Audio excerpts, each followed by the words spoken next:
दोस्तों, आज की कहानी शुरू करूं उससे पहले मैं आपसे कुछ कहना चाहती हूं। आज की जो कहानी है वो हमारे समाज के एक बच्चे की कहानी है।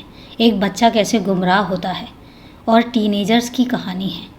और आज की कहानी से हम बहुत सारे सबक ले सकते हैं। हम सबके पास बच्चे हैं। हम सब जो भी कहानी सुन रहे हैं उन सब के घर में बच्चे हैं, छोटे छोटे बच्चे हैं, टीनेजर्स हैं। और हम अपने बच्चों को लेकर बहुत कंसर्न भी रहते हैं। लेकिन हमारे बच्चे अगर गुमराह होते हैं और कुछ ऐसे कदम उठाते हैं जो शर्मनाक तो होते ही हैं, लेकिन बच्चों का भी भविष्य खराब करते हैं, ऐसी चीज़ों को लेकर सोचने और समझने की ज़रूरत है। क्यों आखिर बच्चे आज की जनरेशन में इतने गुमराह हो रहे हैं? आज की जो कहानी मिलेगी वो भी एक बच्चे की कहानी है, और ट्यूसडे को जो कहानी मिलेगी आपको वो भी एक बच्चे की कहानी है। और ऐसे बच्चों की जो अच्छे खासे परिवार में पले बड़े हैं लेकिन गुमराह हो रहे हैं। दोस्तों, सोचने की बात है, समझने की बात है। लेकिन इतना मैं ज़रूर कहूँगी कि जब भी बच्चा आपका बड़ा होने लग जाए और टीन एज में पहुँचता है तो बच्चे के माँ बाप मत बनिए, बच्चे के बेस्ट फ्रेंड बनिए।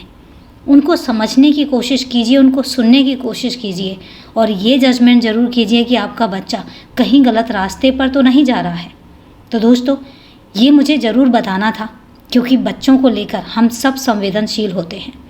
तो कहानी शुरू करूं उससे पहले यही कहना चाहूँगी कि नमस्कार दोस्तों, क्राइम चैनल पर आपका स्वागत करती हूं और उम्मीद करती हूं कि आप सब लोग स्वस्थ होंगे, सुरक्षित होंगे। दोस्तों, कहानी में आगे बढ़ें और जानें कि आज की कहानी क्या है। उससे पहले अगर अभी तक आपने चैनल को सब्सक्राइब नहीं किया है तो सबसे पहले चैनल को सब्सक्राइब कर लीजिए और बेल आइकन प्रेस करना ना भूलें। इसके अलावा कहानी में लास्ट तक बने रहें, क्योंकि आज की कहानी बच्चों की है और बहुत ही संवेदनशील है। और कहानी के बारे में आपकी क्या राय है कमेंट करके ज़रूर बताएं। ज़्यादा से ज़्यादा अपनी राय कमेंट के ज़रिए ज़रूर पेश करें। तो चलिए दोस्तों, आपका समय नहीं लेते हैं और जानते हैं कि आज की कहानी आखिर है क्या। मध्य प्रदेश के शिवपुरी में एक प्राइवेट स्कूल के मालिक रघुवीर धाकड़ के मोबाइल में एक व्हाट्सएप मैसेज आता है। उस मैसेज को पढ़ते ही रघुवीर धाकड़ के होश उड़ जाते हैं। मैसेज के साथ ही एक तस्वीर भी आई थी। वो तस्वीर रघुवीर धाकड़ की 20 साल की बेटी काव्या धाकड़ की थी। आए दिन हम आपको अपहरण या फिरौती से जुड़ी खबरें बताते हैं और दिखाते भी हैं। कई खबरें आपको हैरान भी करती हैं तो कुछ परेशान भी करती हैं। लेकिन आज जिस खबर के बारे में हम आपको बताने जा रहे हैं, आप यकीन नहीं मानेंगे। इस खबर को सुनने के बाद आपके होश उड़ जाएंगे। और ऐसी कहानी ना तो आपने पहले कभी सुनी होगी और ना कभी देखी होगी। ये कहानी दो राज्यों के दो बड़े शहरों से जुड़ी है। कमाल की बात तो ये है कि इस कहानी का सिरा अभी अभी पुलिस के पकड़ में आया है। ये मार्च 2024 की कहानी है, लेकिन मामला अभी तक सुलझा नहीं है। इस कहानी का आगाज़ होता है मध्य प्रदेश के शिवपुरी जिले से। मध्य प्रदेश के शिवपुरी में एक प्राइवेट स्कूल के मालिक रघुवीर धाकड़ के मोबाइल पर एक व्हाट्सएप मैसेज आता है। उस मैसेज को पढ़ते ही रघुवीर धाकड़ के होश उड़ जाते हैं। मैसेज के साथ ही एक तस्वीर भी आई थी, और वो तस्वीर किसी और की नहीं, उनकी 20 साल की बेटी काव्या धाकड़ की थी। काव्या धाकड़ पिछले 6 महीने से शिवपुरी से दूर कोटा के एक कोचिंग इंस्टीट्यूट में नीट की तैयारी कर रही थी। काव्या को डॉक्टर बनना था। अब इस मैसेज को पढ़ते ही काव्या के पिता के होश उड़ जाते हैं। उन्होंने फ़ौरन अपनी बेटी के मोबाइल पर फ़ोन किया, लेकिन उसका फ़ोन स्विच ऑफ मिला। काव्या से उनकी आखिरी बातचीत 17 मार्च को रात को हुई थी। बदहवास माँ बाप पहले शिवपुरी के लोकल पुलिस स्टेशन में पहुँचते हैं और फिर कोटा के लिए रवाना हो जाते हैं। इस बीच केंद्रीय मंत्री ज्योतिरादित्य सिंधिया भी राजस्थान के मुख्यमंत्री भजनलाल को फ़ोन कर काव्या की बरामदगी की गुजारिश करते हैं। मुख्यमंत्री दफ्तर से कोटा पुलिस के आला अफसरों को खबर दी जाती है। इस बीच काव्या के माँ बाप भी कोटा पहुंच चुके थे। सच्चाई जानने के बाद अब कोटा पुलिस तफ्तीश शुरू करती है और यहीं से एक अजीब कहानी की शुरुआत होती है। काव्या के माँ बाप के मुताबिक काव्या 3 अगस्त 2023 को नीट की तैयारी करने के लिए कोटा के PW कोचिंग सेंटर पहुंची थी। वहीं उसका दाखिला हुआ था। उस रोज़ काव्या की मां भी उसके साथ कोचिंग सेंटर गई थी। कोचिंग सेंटर के बाद काव्या मां को लेकर एक PG में भी गई थी, जहां वो रहने वाली थी। बेटी को कोटा में दाखिला दिलाने और पीजी में छोड़ने के बाद काव्या की मां उसी दिन यानी 3 अगस्त की शाम को वापस शिवपुरी रवाना हो गई। काव्या की किडनैपिंग का मामला दर्ज करने के बाद कोटा पुलिस अपनी तफ्तीश की शुरुआत उसी पीडब्ल्यू कोचिंग सेंटर में करती है। काव्या के माँ बाप भी पुलिस टीम के साथ थे। पुलिस कोचिंग सेंटर के मालिक और मैनेजर से पूछताछ करती है कि उन्होंने आखिरी बार काव्या को कब देखा। पुलिस उन्हें काव्या की तस्वीर भी दिखाती है, लेकिन जो जवाब कोचिंग सेंटर से मिलता है उसे सुनकर पुलिस भी सन्न रह जाती है। पता चला कि काव्या धाकड़ नाम की कोई तो स्टूडेंट उस सेंटर में पढ़ती ही नहीं थी। कोचिंग सेंटर वालों ने पुलिस को बताया कि काव्या नाम की किसी भी लड़की का 3 अगस्त 2023 को वहां दाखिला ही नहीं हुआ। पुलिस के साथ साथ अब काव्या के माँ बाप भी हैरान थे, लेकिन तभी वो पुलिस और कोचिंग सेंटर को कुछ मैसेज दिखाते हैं जो कोचिंग सेंटर वालों ने उन्हें भेजा था। इस मैसेज को देखने के बाद कोचिंग सेंटर के लोग बताते हैं कि उनके यहाँ से कभी भी किसी स्टूडेंट या उसके पेरेंट्स को किसी पर्सनल नंबर से कोई मैसेज भेजा ही नहीं जाता है, जबकि काव्या के पिता के मोबाइल में ये मैसेज किसी पर्सनल नंबर से भेजे गए थे। इस बात का यकीन हो जाने के बाद कि काव्या इस कोचिंग सेंटर में कभी आई ही नहीं थी, अब पुलिस की टीम पीजी का रुख करती है। ये वही पीजी था जो 3 अगस्त 2023 को अपनी मां को काव्या ने दिखाया था, और इसी पीजी से उसकी मां वापस शिवपुरी लौट गई थी। पीजी पहुंचने के बाद अब पुलिस और काव्या का परिवार दूसरी बार हैरान होता है। पता चलता है कि काव्या धाकड़ नाम की कोई लड़की कभी इस पीजी में रहने के लिए आई ही नहीं। कोचिंग सेंटर और पीजी के मालिकों के जवाब से पुलिस को भी यकीन हो गया कि वो सच बोल रहे हैं। पर एक सच ये भी था कि 18 मार्च को उसी काव्या की किडनैपिंग के मैसेज आए और उसी काव्या की एक बंधक के तौर पर तस्वीर भी सामने आई, और दोनों ही सच थे। कोटा पुलिस अब हैरान परेशान थी। किडनैपिंग की तस्वीर और मैसेज उसे डरा रही थी। कोटा में छात्रों की खुदकुशी को लेकर कोटा पुलिस पर वैसे ही बहुत दबाव रहता है। अब अगर कोटा में पढ़ने वाली एक स्टूडेंट को किडनैप करने के बाद उसके साथ कुछ हो गया तो उंगली सीधे कोटा पुलिस पर उठेगी। लिहाजा कोटा पुलिस अब फ़ौरन कई टीमें बनाती है और अलग अलग एंगल से जांच की शुरुआत करती है। काव्या के माँ बाप से पूछताछ के दौरान पता चलता है कि कोटा आने से पहले काव्या कुछ वक्त तक इंदौर में भी रही थी और वहीं से नीट की तैयारी कर रही थी। 1-2 लड़कों की वजह से उसके पिता ने उसे इंदौर से वापस शिवपुरी बुला लिया था और फिर अगस्त में उसे कोटा भेज दिया था। इस जानकारी के बाद अब पुलिस ने अपनी एक टीम इंदौर भेजी। इंदौर का काव्या का पुराना पता ठिकाना निकाला, उसके पुराने कॉल डिटेल्स खंगाले और आखिरकार 20 मार्च को पुलिस को इस केस में पहला सुराग मिला, और वो सुराग राहत देने वाला था। दरअसल इंदौर में काव्या के पुराने ठिकाने से पुलिस के हाथ एक सीसीटीवी फुटेज लगता है।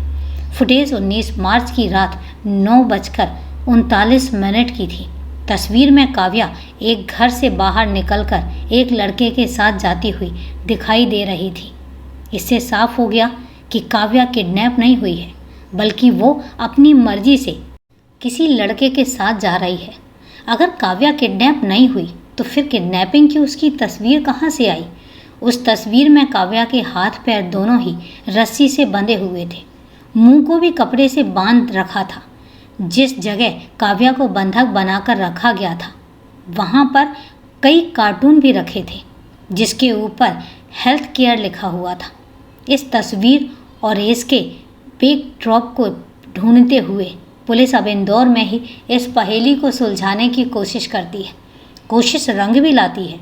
काव्या के 2 पुराने दोस्त पुलिस के हाथ लग जाते हैं और इसके साथ ही कहानी की कड़ियाँ खुलने लगती हैं।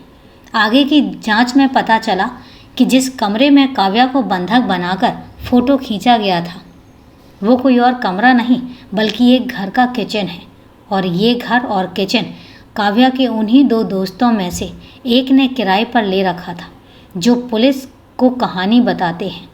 काव्या की मर्जी से ही वहाँ वो फ़ोटो शूट हुआ था। फ़ोटो शूट होने के बाद काव्या के दोस्तों ने किराए का वो कमरा खाली कर दिया था और दूसरी जगह जाकर रहने लगा। उसे डर था कि तस्वीर के जरिए पुलिस उस तक पहुंच सकती है। तस्वीर शूट करने के बाद कई दिनों तक काव्या और उसके दोस्तों ने इंतज़ार किया। फिर 18 मार्च को दोपहर 3 बजे यही तस्वीर फिरौती की धमकी के साथ काव्या के पिता को मोबाइल पर व्हाट्सएप के जरिए भेज दिया गया। पर एक सवाल का जवाब अब भी बाकी था कि काव्या ने ऐसा क्यों किया। तो काव्या के दोनों दोस्तों ने इसकी भी कहानी सुनाई। असल में काव्या अपने 2 दोस्तों के साथ डॉक्टरी की पढ़ाई करने के लिए विदेश जाना चाहती थी। उसे पता था कि उसके पिता इसकी इजाज़त नहीं देंगे, लेकिन उसे ये भी मालूम था कि उसके माँ बाप उसे बेइंतहा प्यार करते हैं। अगर वो किसी मुसीबत में होगी तो वो कहीं से भी उसके लिए पैसों का इंतज़ाम कर सकते हैं। बस इसी बात काव्या ने अपने दोस्तों के साथ मिलकर अपनी ही किडनैपिंग की पूरी कहानी लिख डाली। लेकिन काव्या ने 2 गलती की। पहली कि वो कोटा के कोचिंग सेंटर में कभी पढ़ी ही नहीं, और दूसरी ये कि कोटा के किसी पीजी में वो कभी रही ही नहीं। बल्कि 3 अगस्त 2023 को जब उसकी माँ उसे कोटा छोड़कर रवाना हुई, तब वो 3, 4 और 5 अगस्त को कोटा के एक गेस्ट हाउस में रुकी और फिर 6 अगस्त को इंदौर चली गई। इंदौर में वो अपने दोस्त के साथ किराए के घर में रह रही थी। हालांकि इस कहानी का खुलासा हो जाने के बावजूद फिलहाल काव्या का अभी तक कोई सुराग नहीं मिला है। यानी ना वो पुलिस के हाथ लगी है और ना ही उसने अपने घर वालों से संपर्क किया है।